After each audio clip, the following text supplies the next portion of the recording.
Hello, I'm Chris Howell. Over the next few moments, we're going to share some information with you regarding a very important topic. We will share with you the story of Edith Lewis, and Edith will talk with us about how she became HIV positive. Edith's story is one that can become quite controversial because of the position the person held in which she contracted the virus from. But I don't want us to get lost in his position, but more so, center on the fact that Edith let her guard down because of someone she felt that she could trust.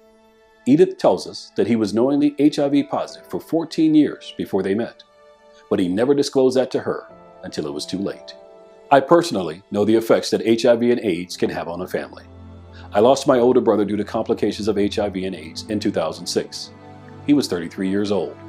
This epidemic continues to drastically affect families across our nation. So it is our hope that you will walk away from this video with a renewed, heightened sense of awareness regarding HIV and AIDS.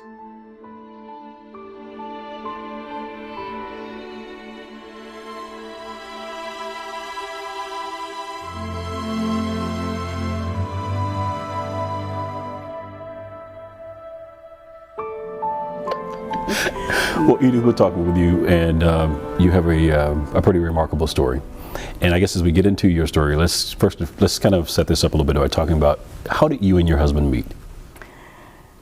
Oh, I went to this church one night visiting, and he was on the drums, playing the drums, and after church we started talking, exchanged numbers, and became friends. In our pre-interview, you talked about the fact that your husband knew 14 years prior to you all meeting that he was HIV positive. Yes, when we met, he had been positive, knowingly positive for 14 years. He never said anything, but he knew it. There was never any sign, was he ever taking any medication or anything, No. anything that would have given you a sign that he was sick? Never took medicine. He never went to the doctor. He never got in care until after it came out, after I found out. Now that you have become an advocate and really making folks aware of HIV and AIDS, looking back on it, there's still no signs or anything that would have indicated that he would have been positive? Well, during that time, I had no knowledge of HIV. Right, but no, with your newfound knowledge. So today, with what I know today, I realized that what I was looking at, he was experiencing wasting syndrome, and I just thought he was sick. What is wasting syndrome? Feeling bad. Loss of muscle mass. Every time he ate something, it went straight through him. He was losing weight, severe stomach cramps. He had a rash on the inside of his thigh that kind of looked like beat up hamburger meat. Is my best way of describing it. And was it there when you guys initially met? No. Okay. All this took place after we said I do. It seemed like after we said I do, he became extremely ill, and he started losing weight, and the stomach cramps started, but I didn't know. So let's back up a minute. How did you become aware of the fact that you were positive? Because I found out about him first. And so I knew we had been together for a year, unprotected. So in my mind, I was like, well, I'm pretty sure I am too. So today, are you HIV positive, or do you in fact have AIDS? I've never had an AIDS diagnosis. Okay. In 17 years. It's always been HIV. Okay. My numbers have never been that low. Yeah, because you do the proper things to take care of yourself. I'm faithful. Yeah. To my appointments, my doctor appointments, I'm faithful with my medication. I can't say I'm faithful on the exercise part, but I do what I can. Yes. So, but I do go to the doctor all the time. Yes. Every time I'm supposed to be there, I'm there. You met your husband in church. We're sitting today talking to you in another church home. Yes. So obviously you have maintained your faith throughout this process. Many folks would probably become mad at the church, mad with God. You know, I met a man in church, I thought there was no way this could happen to me. What has allowed you to not become angry, bitter, or what have you? Well, to be honest with you, I was angry with God because in my mind, God is all-knowing. He knows everything. And so I wanted to know, why didn't you tell me? why didn't you share with me that he was positive? But when I sat down and I thought about it, would I have listened? Because this man proposed to me. He's going to marry me. And I was excited about that. I probably wouldn't have heard anyway. He may have. I didn't hear him. So had this man disclosed to you that he was HIV positive, are you saying that you probably likely would have still married him and maybe just practiced safe sex throughout the marriage? That is not what I'm saying. Okay. You're No. saying if God had disclosed The Lord. to you, okay. We're talking about the Lord. Yes. No, had he disclosed to me that he was positive, I wouldn't have married him because I wasn't educated enough. Yeah. What I would have done was been his friend. I know I would have been his friend, Okay. but I wouldn't have married him. Had you ever been married before? No. Okay. So your first marriage, meet a man in church. You think because you met in church, it's probably pretty safe to let your guard down a little bit. Oh, I threw caution all the way to the wind. What? Yeah. In the cell. I let it go. Yeah. I'm marrying a preacher. Yeah.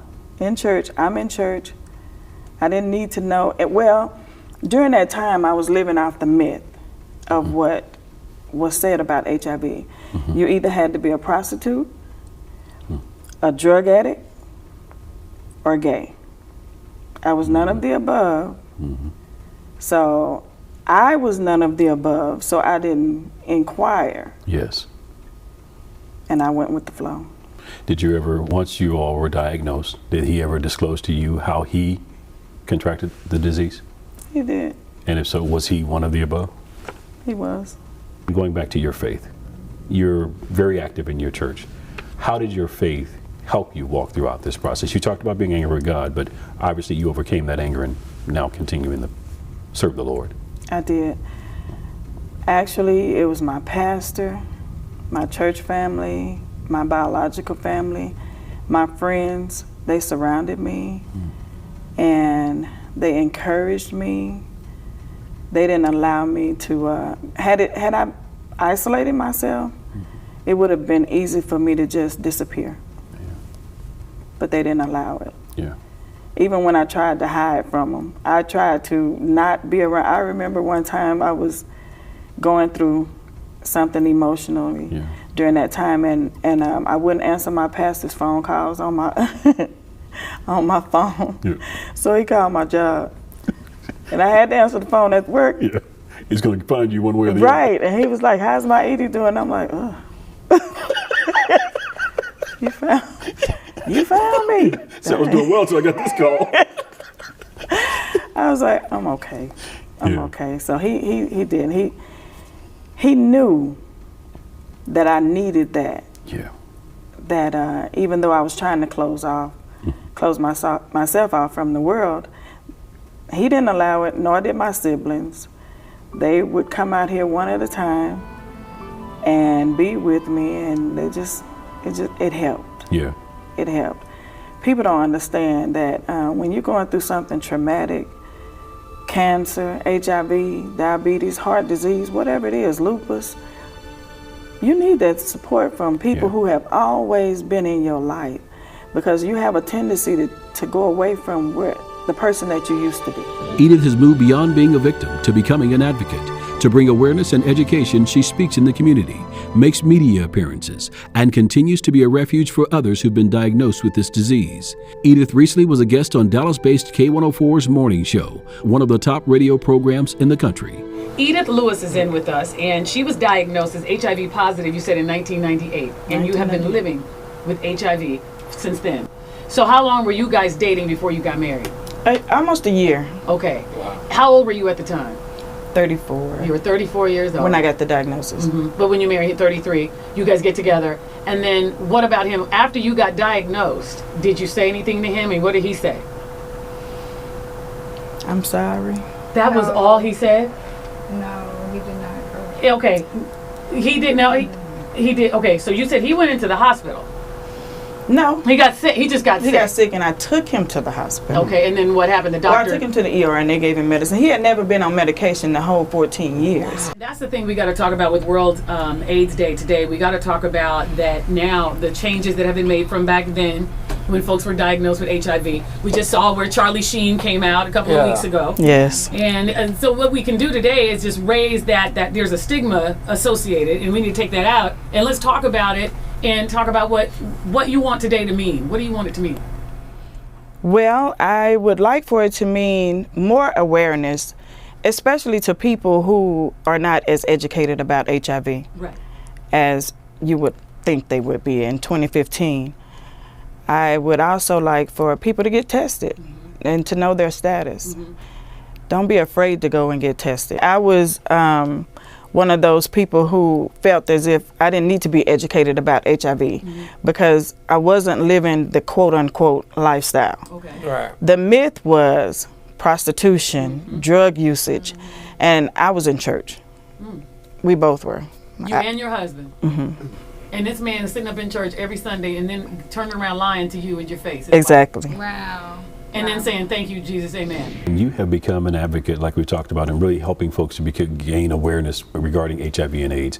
And you have clients that you work with, and you try to encourage them to disclose to someone, maybe if not their entire family, disclose to someone that you can trust so they can have that support. Yes, if you tell one person, that's a multitude in the HIV community. That's a multitude. That's like telling 1,000 people. If you can trust one person and share that, then that takes that stress off of your shoulders, because now you don't have that secret from the world. Because one person, at least one person knows. Yeah, and they can help you walk through that process. Exactly, whether they understand what you're going through or not. It's just like losing a family member. We don't understand how you feel. You may not feel the same way I felt when I lost a family member, but you understand the process. Right. So now you have somebody to walk it out with. Yeah. So 17 years being diagnosed. How has your life changed as a result of this diagnosis? I'm more outspoken. I'm more in the public than I was, because I can easily be in the background and it's not a problem. Even in my singing, I prefer to sing background, but my pastor and other people are not having it. So you have a beautiful singing voice, huh? Well, I can hold a note. You can hold a note, huh?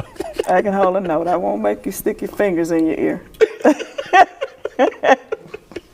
You talked about the fact that since being diagnosed, you have become more outspoken. Why is that? Well, I use my story to help others. And it's not easy for me to do what I do, but by the grace of God, prayer, encouragement of others, I've been able to stand before strangers, complete strangers, and share my life with them. Some agree with what I say and some don't. Yeah. You can't make everybody happy. That's true. But even in the disagreement, if you just stop and think, this could be somebody that you know. That's good. Don't be angry because I tell my story the way I tell it. Pick the piece. It's just like the pastor getting up preaching a sermon. Get what's for you.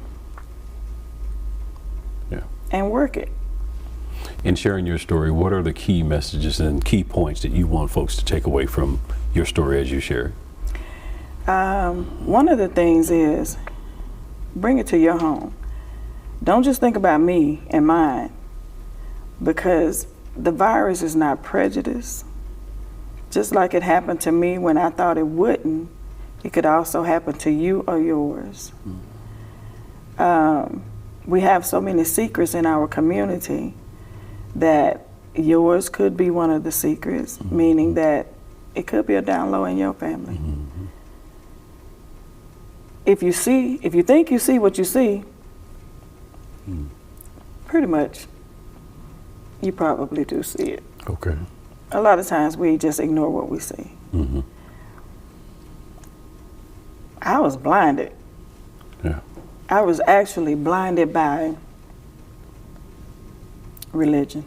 You have to unpack that. For what do you mean? Well, because of the fact that I was in church when it happened to me, in my mindset, I'm covered. I didn't have to worry about anything bad happening to me. I hid behind religion, not living the lifestyle that I thought people who were infected, even after the infection, I thought people were going to judge me, saying that I was this type person or that type person. So I was always in a hurry to say, well, this is what happened to me. I don't want you to think that I was out sleeping with 50 men at one time. That wasn't the case. Yeah. I was sleeping with my husband. Are you angry with him today? No. Could you hold a conversation with him today? Yes. I already have. Okay. I have, quite a few times. I've forgiven him. And in order for me to do what I'm doing today, I had to walk in forgiveness. Yeah. The first thing that my pastor, the first thing he started saying to me was, you know, you're going to have to forgive him. You weren't trying to hear that at first, I'm No. sure. No, I was not. Pastor, too soon for that conversation. I don't want you to forget, Bishop, I am the victim here. No. I want you to minister to me, talking about him. And he actually was ministering to me. Yeah, yeah, When he shared that with me, I didn't want to hear it, yeah. but I heard it. And because I heard it, I began to walk in it. I began to say it a long time before it manifested in my heart. And one day, it penetrated my heart. Don't know when. I just know if he walked in the door today, I'm cool with that. Yeah. I sense that you would be. I can just tell from your demeanor. Oh yeah, it took some time. It didn't happen overnight. It actually took some years. Yeah. Because a lot of my saying that I had forgiven him was the fact that I didn't have to see him. And whenever he would show up, I realized, okay, I'm not delivered in that area just yet. So I began to minister to myself. I remember being in Bible study one night, and he walked in. And when he walked in, I became so angry. And I told the resident pastor that I saw his mouth moving, but I didn't hear anything coming out of his mouth. So I knew then I needed to talk to Edith. Yeah. So I began to pray within myself, and I began to minister to myself. And it was like God turned the volume up on the pastor's voice, and I knew then I was getting deliverance. Man.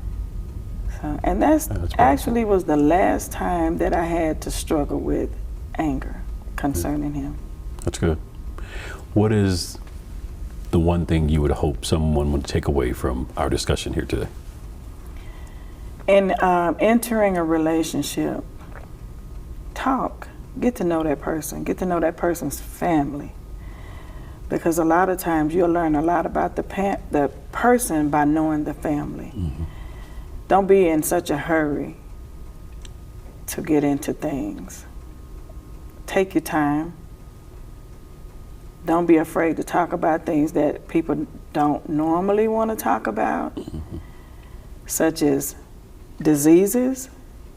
Have you ever had an STD? And start naming them. Syphilis, gonorrhea, HIV. Why don't we go get tested together? And because of the HIPAA law, I can't tell you what your spouse, what your friend's diagnosis is, but you can switch papers. Right. Why don't you do that? Yeah. Don't just let them tell you verbally what the status is. Let me see it. Let me see it in writing. It's not that I don't trust you. Yeah. Thank you. Thank you. Join the conversation. We'd love to hear from you regarding this topic. Email us at info@chrishowellonline.com.